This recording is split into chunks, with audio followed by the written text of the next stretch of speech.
Penelitian ini dilatar belakangi oleh rendahnya motivasi kerja pada karyawan di sebuah perusahaan sehingga berpengaruh terhadap kinerja dan juga produktivitasnya. Nah, perusahaan tersebut masih terlihat kurangnya inisiatif, kemudian pekerjaan yang diberikan kurang optimal, dan juga rendahnya rasa untuk berkembang. Nah, dari permasalahan tersebut, penelitian ini dilakukan untuk melihat sejauh mana goal setting dapat berpengaruh atau meningkatkan motivasi kerja pada karyawan di PT X tersebut.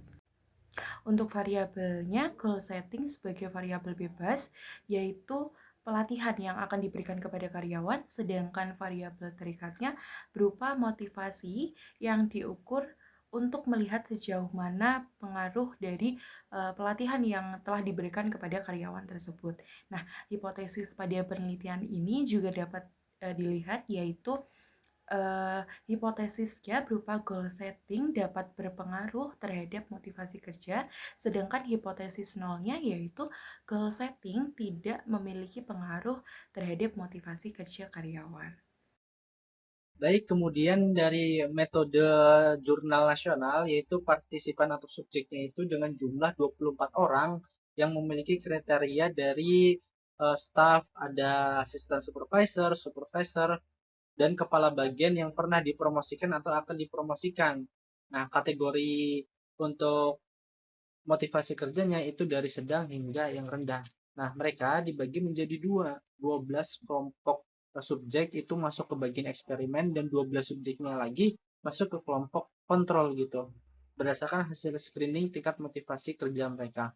Nah, kemudian dua kelompok tersebut diberikan pretest dan posttest dan juga dibandingkan antara keduanya dari subjek yang eksperimen dan juga kelompok kontrolnya gimana gitu dari hasil scoring motivasi kerja antara dua kelompok tersebut.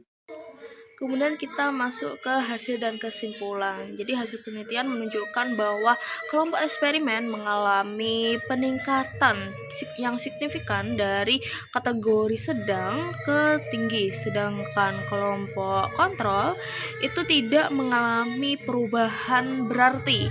Hal ini menunjukkan bahwa pelatihan goal setting ini itu merupakan intervensi yang efektif untuk meningkatkan motivasi kerja dari karyawan pada PT Xragen.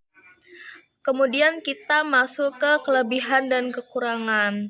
Nah, untuk kelebihannya itu adalah pada penelitian ini itu menggunakan kelompok kontrol.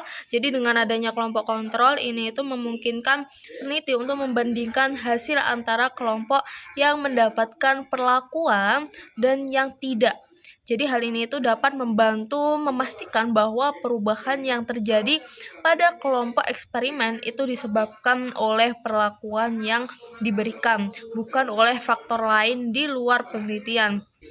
Nah, selanjutnya itu adanya pengukuran pretest dan posttest. Jadi, adanya desain pretest dan posttest ini itu memberikan gambaran yang lebih jelas mengenai perubahan yang terjadi sebelum dan sesudah perlakuan. Jadi, melalui pretest ini itu peneliti dapat mengetahui kondisi awal subjek, sedangkan dengan adanya posttest itu menunjukkan hasil setelah intervensi. Jadi, perbandingan keduanya ini itu memungkinkan peneliti untuk menilai efektivitas perlakuan secara lebih akurat. Selanjutnya adanya follow up. Jadi pengukuran follow up ini itu memungkinkan peneliti untuk melihat apakah ada efek dari perlakuan yang bersifat jangka panjang atau hanya sementara.